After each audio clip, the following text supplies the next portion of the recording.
What's going on, guys? So today I'm talking about the Boker Griploc.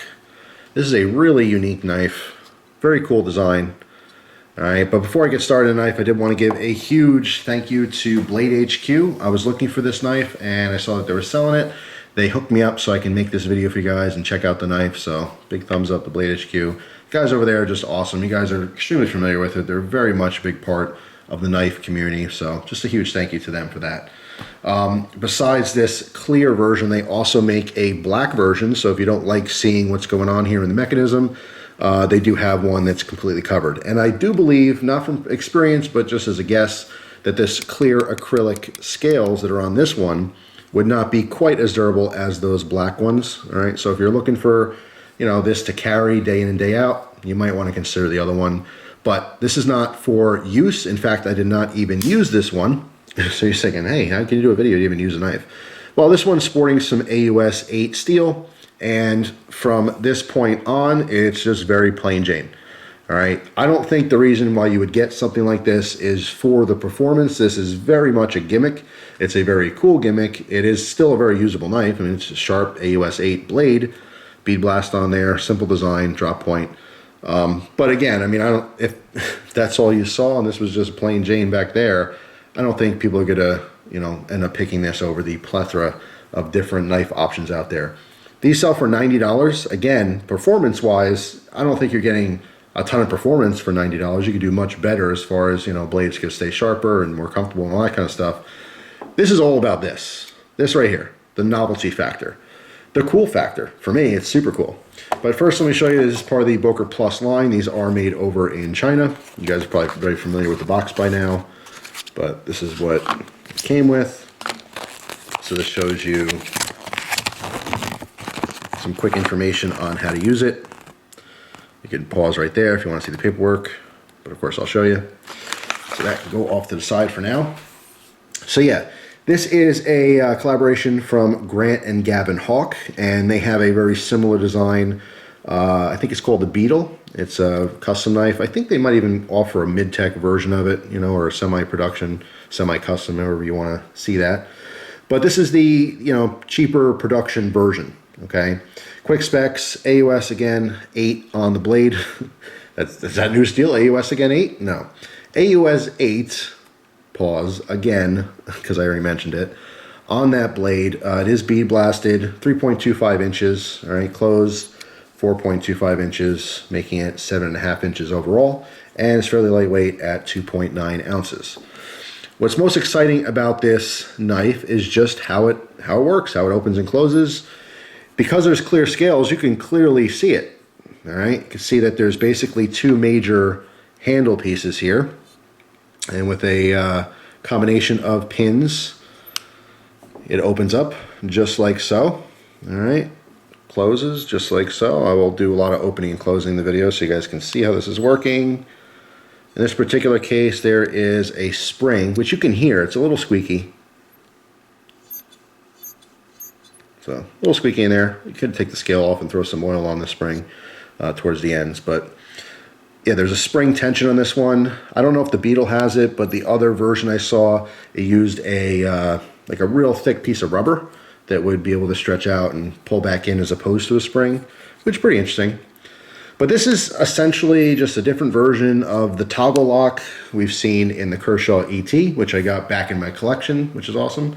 That's kind of a harder one to find these days, as well as the Quartermaster General Lee. Same concept. It's totally same deal where once the knife is open, your grip keeps it from closing just by design, because you have those two separate handle parts. Right, you can see again how this is working. Once this is open, in order to close this, you have to move that front handle. Okay, and when you're gripping the knife, you can't. You literally cannot close this knife as long as you're holding it. It is rock solid. There's no blade play at all.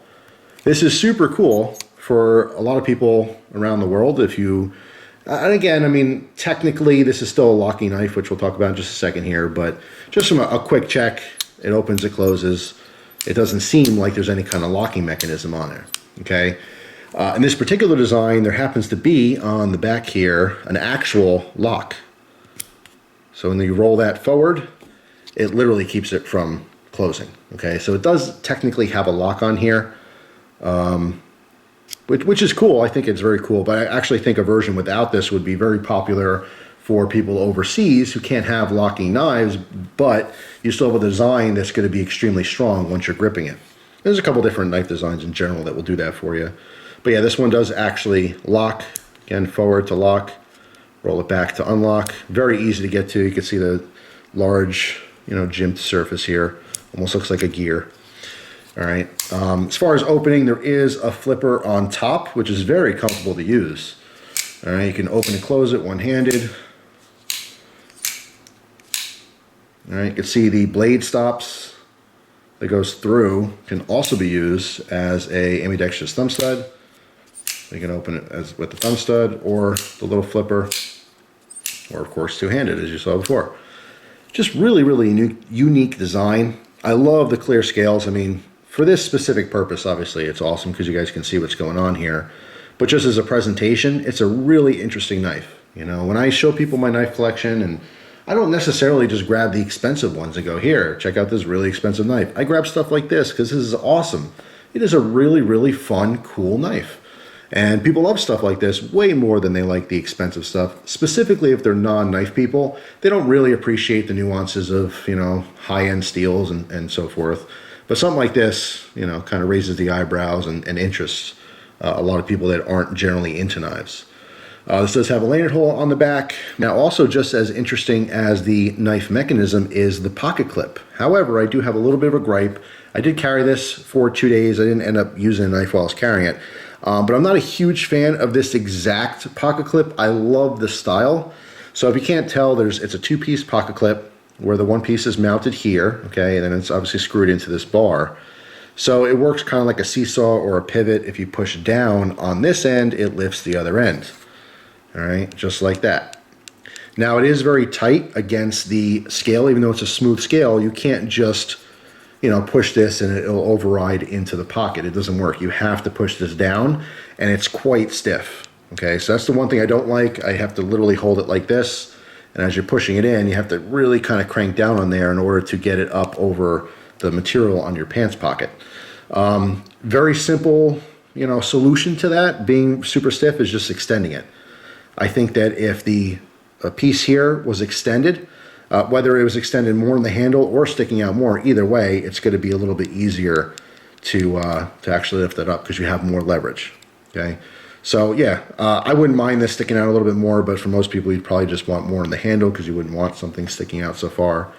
But by doing that, the longer this piece is, the less pressure you need to lift it higher, if that makes sense, right? So yeah, love the design. I love the innovation of the pocket clip as well. I'd love to see that on some different production knives, but like I said, done so that it's a little bit easier to use or a little bit more friendly to use. So yeah, I mean, this is not your go-to knife for performance. It's not going to stay sharp forever. The AUS 8, as we know, is just kind of whatever. It's totally adequate. It's a sharp knife, comes sharp. You can certainly use it, but you should know how to sharpen your blades to maintain that edge. But like I said, from that point on, I don't really care. From this point back, super, super cool. Awesome for collections. Awesome to show off and talk to people about. I think that it's a very, very interesting design. So you guys let me know what you think down below, right in the comments, your feelings, your thoughts on this. Do you think it's awesome? Do you think it's stupid? I will remind you that if you think the novelty factor is not worth it, although I completely understand, there are plenty of things in our society that we buy just because they're fun, and there's nothing wrong with that. I happen to just really like it because it is a fun, unique design, and I'm a sucker for unique knives. And this one definitely got my interest.